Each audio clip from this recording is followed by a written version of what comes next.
Hello, friends. I welcome you all to my YouTube channel, Trinity English Joseph.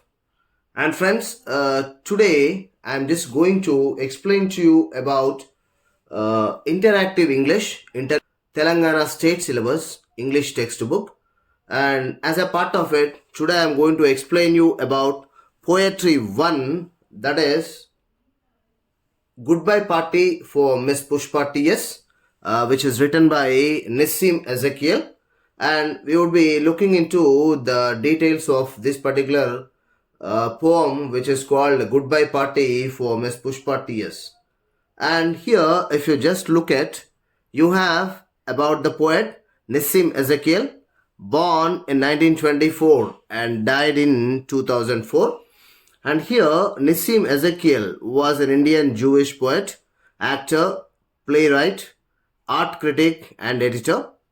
He is considered as the father of post-independence and modern poetry of India. And he stayed many years in Mumbai, and he studied there in Mumbai, and then most of the life he spent in Mumbai itself.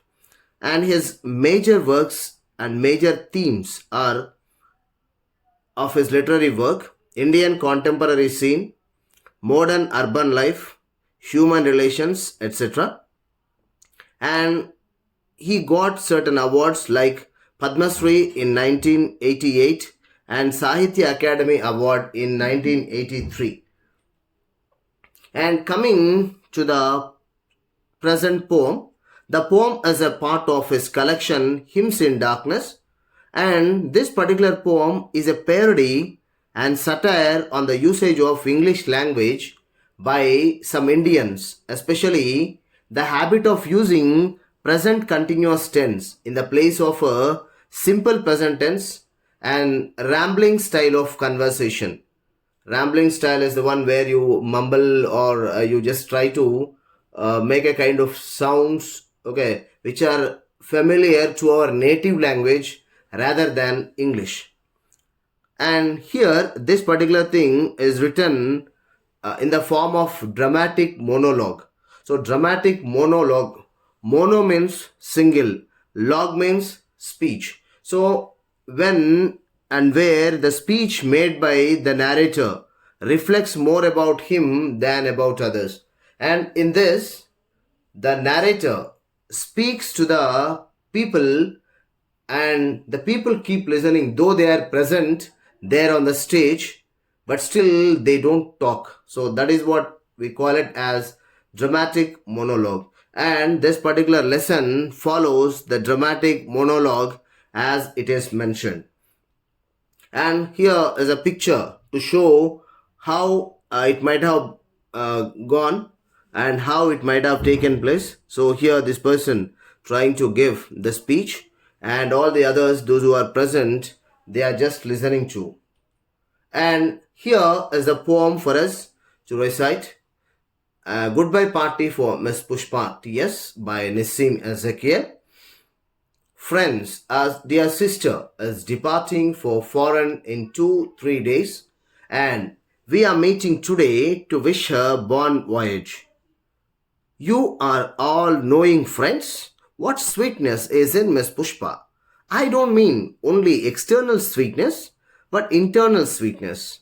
Miss Pushpa is smiling and smiling, even for no reason, but simply because she is feeling. Miss Pushpa is coming from very high family. Her father was renowned advocate in Bulsar or Surat. I am not remembering now which place. Surat? Oh yes. Once only I stayed in Surat with family members of my uncle's very old friend. His wife was cooking nicely.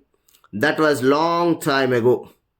Coming back to Miss Pushpa, she is most popular lady with men also and ladies also. Whenever I asked her to do anything, she was saying just now only, I will do it. That is showing good spirit. I am always appreciating the good spirit. Pushpa, Miss is never saying no. Whatever I or anybody is asking, she is always saying yes. and today she is going to improve her prospect, and we are wishing her bon voyage. Now, I ask other speakers to speak, and afterwards, Miss Pushpa will do summing up. So, friends, so this is the poem, and now let us look at the explanation of this particular poem. As I already told you, Nissim Ezekiel has written this poem. Nissim Ezekiel's poem, Goodbye Party for Miss Pushpa-TS, is a satirical and humorous work about how some semi-educated people in India speak English. Generally, the Britishers, they used to call this as Babu English. Babu English is English which was spoken by the Indians. Here, the influence of the native language or the mother tongue is more on the English. So that was called Babu English or Indian English. So this is what when you speak about. So Nissim Ezekiel wanted to bring a kind of satire, a kind of humor from the Indian way of using English language. In poem, the speaker says that their dear sister, Miss Pushpa, is leaving for a foreign country and they all wish her bon voyage. So, bon voyage is wishing them all the best. He says that they are all knowing the sweet nature of Miss Pushpa, who is smiling and smiling for no reason but simply because she is feeling. And if you further proceed, you see here the speaker goes on to say that her father was a very famous and a renowned advocate in Bulsar or Surat, and that he is not remembering the correct place. Then he suddenly remembers that the place is Surat. He seems to be a poor speaker when he points out the irrelevant fact that he stayed there once with his uncle's very old friend, whose wife was cooking nicely. Again, the speaker starts praising Miss Pushpa and says that she is very popular with men and ladies also. Here, if you just look at students, it shows how unprepared, how he was spontaneous in his speech without any preparation. So, in his spontaneity, he missed many facts, he missed the language completely, and whatever he remembered, he started speaking about. If an organized speech, it always goes step by step systematically. But here, since he did not really prepare the speech beforehand, so there are so many laggings behind. And then you can also find so many irrelevant details mentioned stepping from one aspect to the other aspect. And if you see, clearly, the speaker means Miss Pushpa's readiness to do any work, and the unnecessary use of just and only exhibits the Indian speaker's ignorance of the usage of these English words, creating laughter and fun. The speaker concludes his amusing speech saying that they are wishing Miss Pushpa bon voyage. So this is what he exactly talks about. He informs that Miss Pushpa will do the summing up when the other speakers finish their talk. Here, generally, Miss Pushpa was supposed to speak and then thank all the people. And here, it is not just exactly summing up, but due to the ignorance of the speaker, so he simply mentions that she was supposed to sum up. Thus, the poet makes fun of the faulty Indian way of talking English. Now here, if you just look at the entire poem, then you will find so many mistakes. And I just want to mention you some of the mistakes, whatever are found in the poem, and how the speaker spoke about all those words due to his ignorance of the language.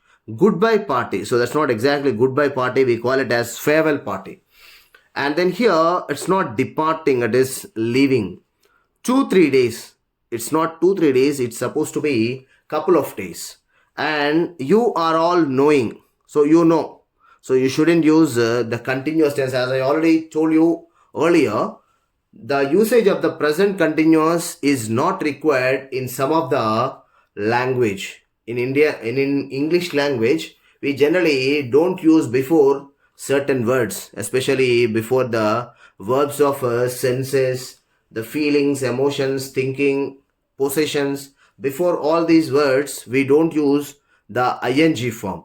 So here if you see smiling and smiling, we don't require two times smiling, we just require once. She is feeling. As I already told you, it is supposed to be replaced by simple present tense, that is she feels. She is coming from, she comes from. Once only. So simply we are supposed to say once. Was cooking. So simply should be replaced by cooked.